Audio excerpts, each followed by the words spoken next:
अगर खिलाफ है तो होने दो, जान थोड़ी है, ये सब धुआं है, कोई आसमान थोड़ी है। लगेगी आग तो आएंगे कई घर जद में, यहाँ पे सिर्फ हमारा मकान थोड़ा ही है। मदरसों ने हमेशा फ्रीडम फाइटरों को जन्म दिया है। फजले हक खैराबादी, खैरुल हक के बारे में सुना होगा आपने। ऐसे कई फ्रीडम फाइटर मदरसों से तालीम लेके गए, जो कि हमारे देश के गौरव बने। 3 राष्ट्रपति हमारे देश के राष्ट्रपति बने, जिनमें जाकिर हुसैन, फखरुद्दीन और कलाम साहब का नाम आता है। कलाम साहब वो शख्सियत है जिन्होंने हमें परमाणु संपन्न बनाया।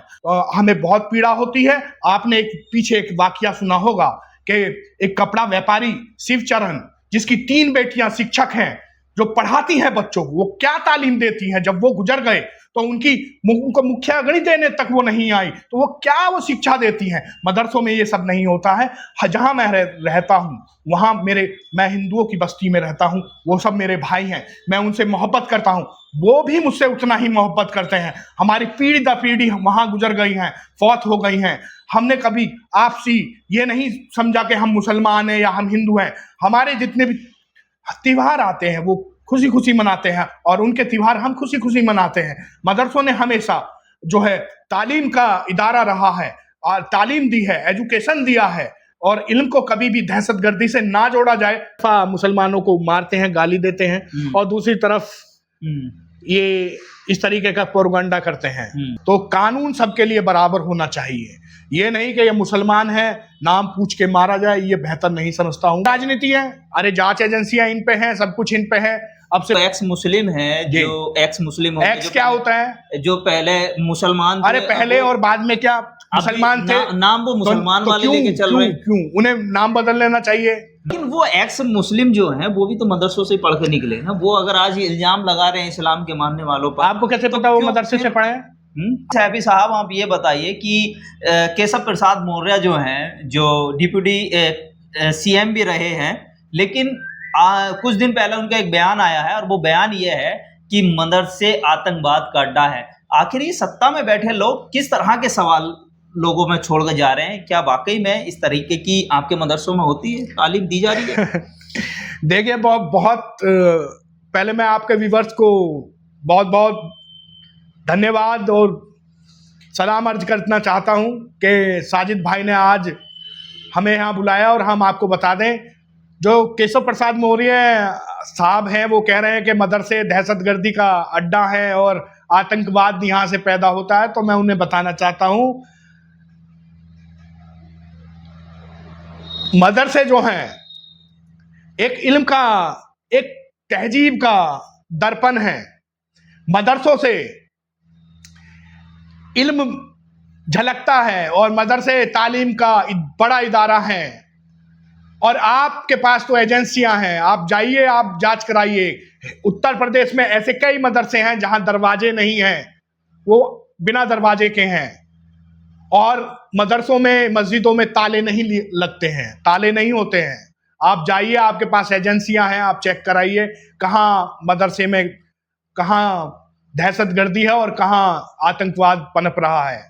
हाँ, अभी आपने राजनाथ सिंह जी का, जो हमारे देश के रक्षा मंत्री हैं, उनको भी सुना होगा। उन्होंने कहा था कि जहां मैं प्राइमरी विद्यालय में पढ़ता था, वहां एक हमारे मौलाना साहब थे, मौलवी साहब थे, और एक हमारे टीचर थे। तो मौलाना साहब हमें फिजिकल ट्रेनिंग भी देते थे, पीटी कराते थे, और हमें कई चीजें बताते थे। जब वो रिटायर हो गए तो मैं उनके यहाँ गया, मैंने देखा, जब मैं एजुकेशन मिनिस्टर बना तो मैं उनके यहाँ गया, बीच रास्ते में उनका गांव था, मैं उनके यहाँ गया, मैंने उनका चरण स्पर्श किए, और चरण स्पर्श करके मैंने जब उनके पांव छुए तो उनके आंखों से आंसू नहीं रुक रहे थे। मौलाना साहब ने कहा कि बड़े प्रभावित हुए, और जो है मैं भी प्रभावित हुआ, और मैंने देखा कि मौलाना साहब, मौलवी साहब रो रहे थे, तो मैं उनसे मिल के गया। लेकिन एक तरफ तो इस तरीके के बयान आते हैं, एक तरफ एक सत्ताधारी मतलब इस तरीके के बयान देता है। अभी संभल से एक रिपोर्ट आई, मतलब एक संभल में दरोगा थे या SHO थे, वो किसी के पास जाते हैं और वो मतलब एक कोई बुजुर्ग थे, उनके पैर जाकर के छू लिया और उनके साथ बैठ गए, उनसे आशीर्वाद ले लिया, तो उनका ट्रांसफर ही कर दिया गया। लेकिन उसी उत्तर प्रदेश में एक कावड़ यात्रा के दौरान एक डाक कावड़ होती है जिसको बिना रुके पहुंचाना होता है, वो सिपाही लेकर भाग रहा था। लेकिन एक बयान हमारे पास आता है, मतलब एक वीडियो आती है, फोटो आता है कि कोई व्यक्ति एक पुलिस की वर्दी में ही वो जो मुहर्रम आते हैं उसमें वो करतब कर देता है, तो उसे लाइन हाजिर कर दिया जाता है। क्या उत्तर प्रदेश के अंदर कानून का राज जो कहा जाता है, क्या इसमें कहीं बदलाव आ रहा है? क्या पक्षपात हो रहा है? असल में हाँ, बिल्कुल पक्षपात हो रहा है।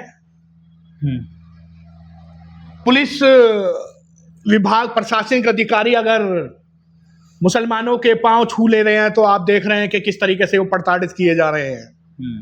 ऐसा नहीं होना चाहिए। कोई भी अगर महान व्यक्ति या सम्मानित या कोई महापुरुष है, वो किसी एक व्यक्ति का नहीं होता है, एक धर्म का नहीं होता है। और कोई पांव छू ले रहा है तो उसमें कोई बड़ी बात नहीं है, लेकिन पैर छूने की सम्मान है। थोड़ा सा और जोड़ देता हूँ इसमें, सम्मान है, लेकिन कावड़ यात्रा से जो लोग आ रहे हैं उनके पैर भी दबाए जा रहे हैं पुलिस की वर्दी में ही जी। तब वहां पर मतलब किस तरह से कानून काम कर रहा है? हाँ, इनके कथनी और करनी में फर्क है।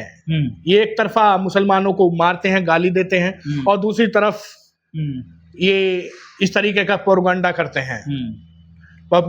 हैं। तो ये कहीं ना कहीं जो है इनके कथनी और करनी में फर्क है। ऐसा नहीं होना चाहिए। इंतजामिया जो है वो हमेशा शासन के दबाव में काम करती है, वो मानते हैं, लेकिन इतना भी नहीं स्तर गिरना चाहिए कि भाई जो है इस तरीके से पुलिस, आपने मुरादाबाद में देखा होगा कि गाड़ियां पूरी जो है पूरी पिक्चराइज कर दी गई हैं, पुलिस वैन को आपने देखा होगा कि कर दी गई है। तो ऐसा नहीं है। देखिए, कानून व्यवस्था का एक अपना स्तर है, उस स्तर को ना गिराया जाए तो बेहतर है।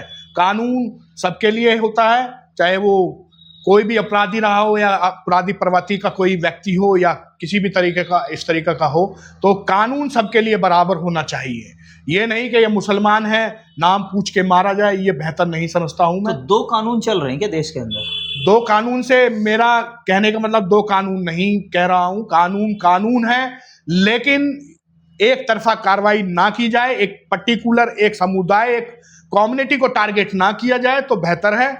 अगर कोई गलत करता है तो गलत को गलत कहा जाए। ये नहीं कि वो ये खालिद है, ये आबिद है या ये मोहसिन है, इसको प्रताड़ना या प्रताड़ित किया जाए, ये मैं ठीक नहीं समझता हूँ। अच्छा, मतलब आपका कहने का मतलब है कि अगर आबिद मोहसिन नाम होते हैं तो उनको अलग सजा मिलती है, और अगर कोई दूसरे धर्म विशेष का है, दूसरे हिंदू कम्युनिटी से आता है, तो उनको अलग ट्रीटमेंट दिया जाता है। कहने का मतलब आप देख रहे होंगे, आपसे तो कोई छुपा नहीं होगा, कोई चीजें आप पत्रकारिता करते हैं, आप देखते हैं, आप सब देख ही रहे हैं। खोड़ा में एक बच्चे को एक मर्डर होता है, आपने देखा होगा, तो उसको क्या सजा दी जाती है, और चिराग त्यागी जो एटलिस्ट था उसको क्या, उसके आरोपियों को क्या सजा दी जाती है। उनको पुलिस पकड़ती है, पाँव में एनकाउंटर करती है, और बस इतना ही काफी होता है। और कोई मुस्लिम व्यक्ति किसी के साथ या जाने अनजाने में हो जा रहा है तो उसका सीधा एनकाउंटर कर दिया जा रहा है, तो ये ठीक नहीं है। दोनों कार्रवाई दोनों तरफ बराबर होनी चाहिए। चाहे वो मुस्लिम हो, गलत करता है तो जो कानून के प्रावधान है उसके मुताबिक उसको सजा होनी चाहिए। जो भी कानून का प्रावधान होता है, जो भी एक्ट है, उस एक्ट के हिसाब से सजा हो। लेकिन सूबे के मुख्यमंत्री तो कहते हैं कि उत्तर प्रदेश में कानून का राज है, और आप कानून पर उंगलियां भी उठा रहे हैं। मैं कानून पे उंगलियां नहीं उठा रहा हूं, मैं सिर्फ और सिर्फ आपको बता रहा हूं। मैं कानून पे उंगलियां नहीं उठा रहा हूं, ये आप भी देख रहे हैं। आप पत्रकारिता कर रहे हैं, आप मुझसे ज्यादा बेहतर समझते हैं। लेकिन मैं आपको बता दूं, बात मदरसे पे थी तो मदरसे पे ही रहे तो ज्यादा बढ़िया है। मैं आपको बता दूं, मदरसे ने 3 हमें राष्ट्रपति दिए हैं। आपको बता दूं, जाकिर हुसैन साहब वहां से पढ़ के निकले मदरसे से, और आपके एपीजे अब्दुल कलाम हो गए, और आपके जो हैं जो आपके फखरुद्दीन राष्ट्रपति वहां से निकले मदरसे से। तो मदरसे ने ऐसे ऐसे जो हैं हमें देश के गौरव दिए हैं, जो राष्ट्रपति के पद पे विराजमान रहे, जो बने रहे। और मदरसे हमेशा जो हैं मोहब्बत का पैगाम देते हैं, तालीम के इदारे हैं और वहां से मोहब्बत का पैगाम जाता है। और ना जोड़ा जाए मदरसों पे कोई भी आतंकवादी का कोई भी ऐसा एलिगेशन या कोई भी, लेकिन जांच एजेंसियां सब इनकी हैं, सत्ता में बिल्कुल जांच कराइए। मीडिया पे इस तरह का बयान क्यों दे रहे हैं? बिल्कुल जांच कराइए। राजनीति कर रहे हैं। बिल्कुल राजनीति है। अरे जांच एजेंसियां इन पे हैं, सब कुछ इन पे है। अब से पहले भी इंदिरा गांधी जी को लोगों ने कान भरने का काम किया था, जो भूतपूर्व प्रधानमंत्री रही थी, कि भाई जो है निजामुद्दीन में वहां से सब एजेंसियां इस तरीके आतंकवाद का अड्डा है, ये है वो है। वहां महीना 1.5 महीने वहां सब पड़े रहे। उन्होंने देखा कि भैया ये तो जो है यहाँ की बात ही नहीं करते हैं। अच्छा, ये जो बात आपने कही ये तो ठीक है, लेकिन एक्स मुस्लिम के लिए कुछ कहना चाहेंगे? जो एक्स मुस्लिम है, जो एक्स मुस्लिम हो, एक्स क्या होता है? जो पहले मुसलमान, अरे पहले और बाद में क्या मुसलमान थे? नाम वो मुसलमान वाले लेके चल रहे हैं। क्यों उन्हें नाम बदल लेना चाहिए? रमेश रख ले या फिर रामधारी रख ले या कुछ भी रख लें, XYZ, राकेश रख लें, रमन रख लें या जो भी रख लें, फिर वो नाम क्यों रख रहे हैं? एक्स क्या होता है? वाई तो हमने सुना है, वाई होता है, वाई सैनिक की सुरक्षा होती है। एक्स तो मुझे नहीं समझ में आ रहा। वो छोड़ गए ना, इस्लाम को छोड़ गए। लेकिन वो ना तो वो इधर, जो आप कह रहे हैं वो बात सही है आपकी, ना तो वो इधर है ना उधर है, लेकिन वो अपने नाम के आगे एक्स मुस्लिम लगाते हैं। देखो एक्स का कॉन्सेप्ट तो मुझे नहीं मालूम है। या तो नाम पूरी तरीके से वो धर्म परिवर्तन ही करना है तो पूरी तरीके से करें, फिर नाम भी जो है उस हिसाब से, फिर हाँ बिल्कुल धर्मेंद्र त्यागी हुए। अब वो त्यागी भी नहीं है, वो उसमें प्रजापति कम्युनिटी में चले गए हैं। अच्छा, मतलब कि वो भी जातियां बदलते। बिल्कुल। और मैं आपको बता दूं, मदरसे जो हैं, लेकिन वो एक्स मुस्लिम जो हैं वो भी तो मदरसों से पढ़ के निकले ना। वो अगर आज इल्जाम लगा रहे हैं इस्लाम के मानने वालों पर, आपको कैसे पता वो मदरसे से पढ़े हैं? आप कैसे कह सकते हैं? वो तो बता, आप कैसे कह सकते हो कि पढ़े भी हैं कि नहीं पढ़े हैं? क्या है? अगर वो, ये तो कोई तालीम का स्तर नहीं है कि इस तरीके से जो है आप एक कम्युनिटी, अपनी ही कम्युनिटी में अगर किसी में रहे और उसकी बुराई कर रहे हैं तो फिर आप काहे के मुस्लिम हो गए और काहे के हिंदू हो गए। फिर आपको जो है किसी भी मजहबी पेशवा का अपमान नहीं करना चाहिए। धर्म सबके बराबर है। वो फिर जो मुसलमान हैं, जो पढ़े लिखे मुसलमान हैं, जो जावेद अख्तर साहब से तो मतलब बातचीत कर लेते हैं कि गॉड इज एग्जिट, लेकिन ऐसे लोगों से वो क्यों नहीं बात करते जो एक्स मुस्लिम हो गए? क्यों नहीं उनके सामने? कुछ लड़कियां भी आ रही हैं, बानो टाइप की एक लड़की आ रही है, वो कावड़ लेने जाती है, बुर्का पहनकर जाती है। वो एक सलीम वास्तवी के वो टोपी लगाकर जाता है। लेकिन ये समझ में नहीं आता कि जब वो टोपी लगा रहा है और वो सब कुछ कर रहा है तो फिर समझ में नहीं आ रहा वो इस्लाम को फॉलो कर रहा है या हिंदू को बेवकूफ बना रहा है। सही कहा आपने।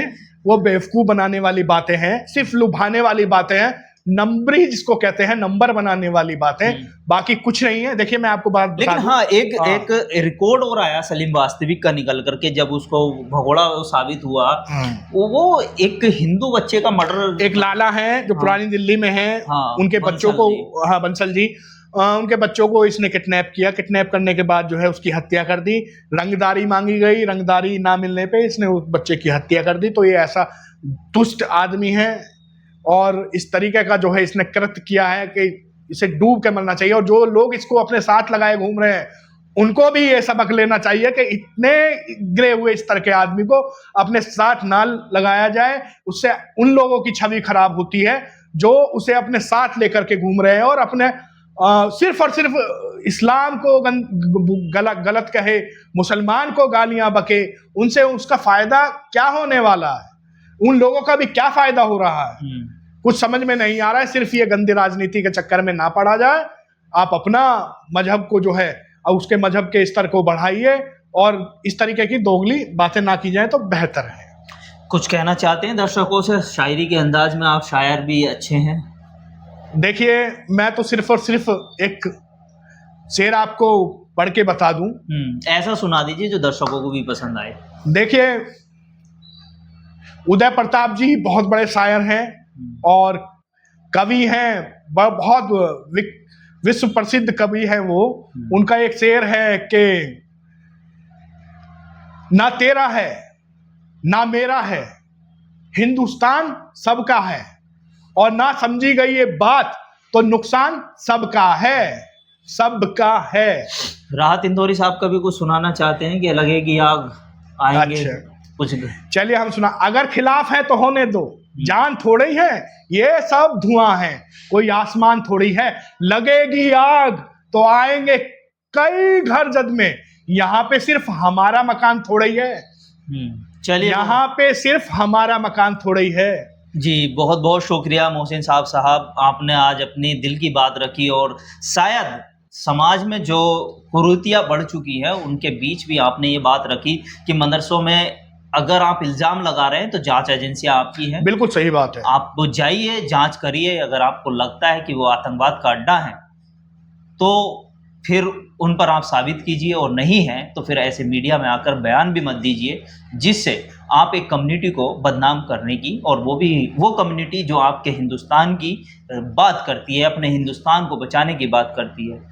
जी मदरसों ने, आपको बता दूं, मोहम्मद अली जौहर जो थे आज वो हमारे भारत में दफन नहीं है, वो यरूशलेम में दफन है।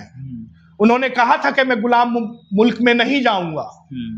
आज वो और 72 मुल्कों के सरबराहों ने कहा था कि अली को हमारे यहाँ दफन किया जाए और हमारे यहाँ दफन किया जाए। उनको दफन करने के लिए इतनी होड़ थी तो वो भारत नहीं लौटे थे। उन्होंने कहा था राउंड टेबल कॉन्फ्रेंस में अंग्रेजों से, ए फिरंगियों, अगर मुझे आजादी का परवाना नहीं मिला तो मैं वापस अपने देश में नहीं जाऊंगा। और मौलाना मोहम्मद अली जौहर के नाम से यूनिवर्सिटी है, आज उस पर भी लोग जो हैं बदनामी और उसकी मुखालफत करते हैं, जो कि वो एक शिक्षा का मंदिर है, उन्हें नहीं करना चाहिए। वो शिक्षा वहाँ सभी जाति, सभी धर्म, सभी वर्ग के बच्चे पढ़ते हैं। बहुत बहुत धन्यवाद।